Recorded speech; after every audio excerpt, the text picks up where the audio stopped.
For March 13th, we have Satan will try to stir up what the refiner wants to skim off. He will try to use our binding ropes to tie us in knots.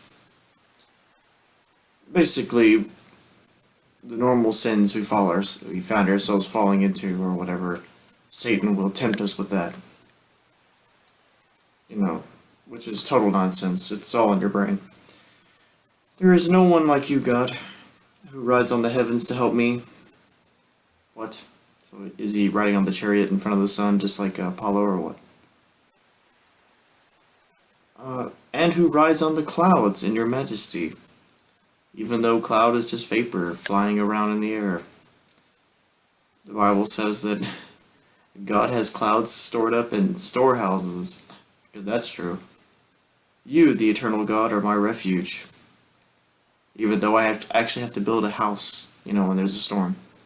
And it can still be flooded. Thanks for the rain, God. And underneath me are your everlasting arms, even though I just said you were above me. And my planet that I'm on is your footstool. You will drive out my enemy before me, saying, "Destroy him!"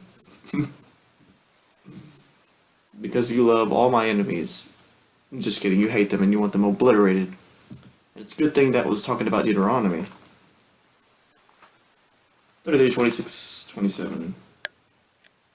There is none like unto the God of Yeshurun, who rideth upon the heaven in thy help, and in his excellency on the sky.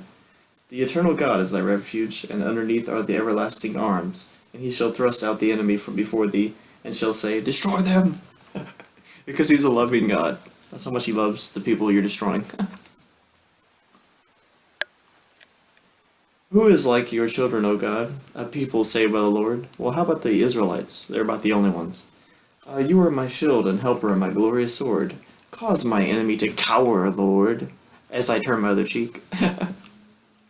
LOL.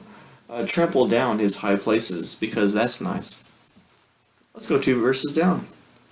Happy art thou, O Israel, who is like unto thee. O people saved by the Lord, the shield of thy help, and who is the sword of thy excellency. And thine enemies shall be found liars unto thee, and thou shalt tread upon their high places, and their small children. Just kidding, it doesn't say small children, but in the Bible it does. Israel, I'm going to read 28, so skip it. Israel then shall dwell in safety alone. The fountain of Jacob shall be upon a land of corn and wine. Also his heavens shall drop down dew. Isn't it funny how this devotional book left out the part where it was just talking about the Israelites specifically? It gives a lot of context to the other 3 verses that I just mentioned. Destroy them. My whole being exclaims, "Who is like you, O Lord?" You rescue the poor from those too strong for them, the poor and needy from those who rob them. Sure you do, and that's why no one ever dies or gets robbed.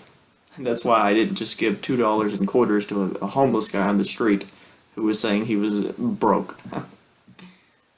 True story. Psalms 35:10. I'm sure it's the same thing. All my bones shall say, "Lord, who is like unto thee?" My bones? How about my mouth? Metaphor, whatever. Which deliverest the poor from him that is too strong for him. Yes, the poor and the needy from him that spoileth him. The Lord doesn't save anyone. It's just nature and reality. And boo-hoo, sometimes it's horrible and sad, and the people you love will die. Unless scientists can somehow prolong our lives to where perhaps one day we could just keep regenerating ourselves in new bodies or putting our brains in new bodies. Amazing.